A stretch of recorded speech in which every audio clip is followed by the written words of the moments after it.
mettons les animaux sous les feux des projecteurs et intéressons-nous à leurs talents. Leurs capacités hors du commun, leurs traits de personnalité. Pot pourri éclaté d'étranges morphologies, de bizarreries anatomiques ou encore chimiques. C'est parti pour un kaléidoscope de talent animal. Chez nos amis les grenouilles, les yeux ne servent pas simplement à voir, ils sont utiles aussi pour manger. En fait, comme les grenouilles ne sont pas capables de déglutir, elles vont utiliser leurs yeux pour les aider à avaler plus facilement. Le principe, on fait rentrer ses yeux dans sa tête pour ainsi pousser la nourriture et l'aider à rentrer dans la cavité buccale. Impossible d'avaler sans cligner des yeux. Les yeux plus gros que le ventre, oui, mais pas que la tête. Ça va pas? J'arrive pas à avaler. Attends, je vais t'aider. 1, 2, 3.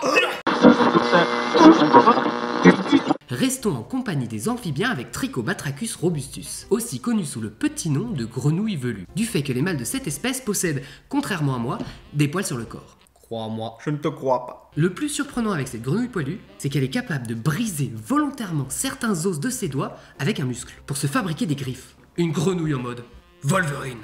Tu veux te battre? Tu veux te battre? Je me pète les os de la main et je suis à toi. On pourrait penser que l'homme est la première espèce à utiliser des armures en métal pour se protéger, et accessoirement pour se foutre sur la gueule.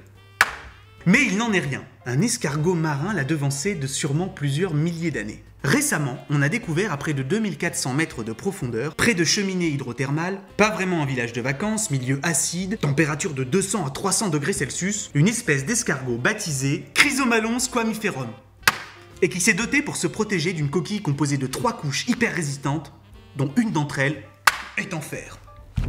Cette maison de métal est même capable de résister à la pression exercée par les puissantes pinces des crabes qui vivent dans le coin. Escargot, forgeron, Iron Man n'a qu'à bien se tenir.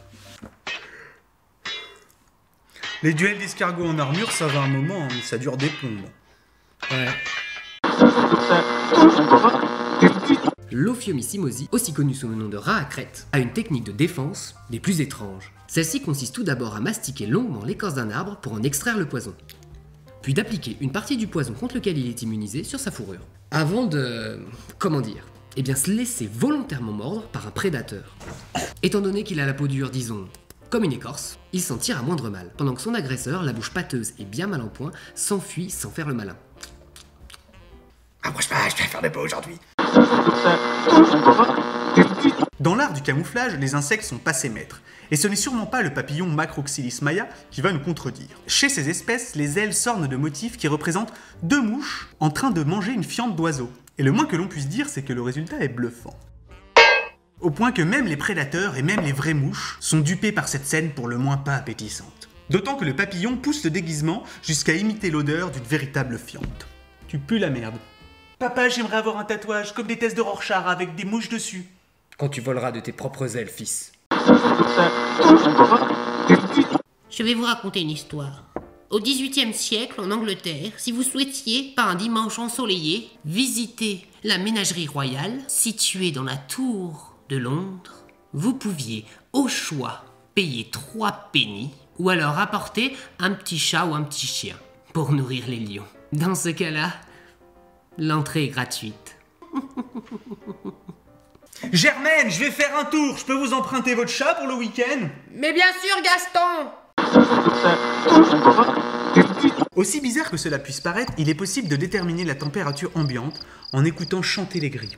Pour cela, il faut utiliser la loi de Dolbear, du nom du scientifique qui a fait cette découverte au 19e siècle. La formule est la suivante, avec N pour le nombre de stridulations par minute. Elle permet d'avoir une approximation étonnamment fiable de la température. Bon, après, le seul souci, c'est qu'il faut vraiment avoir l'oreille fine.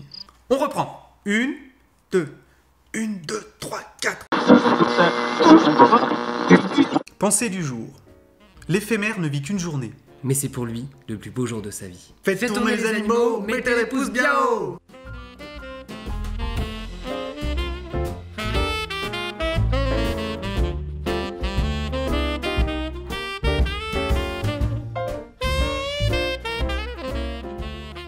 Et pour bientôt, on vous propose une FAQ. Une foire aux absurdes questions. Lâchez-vous, soyez originaux.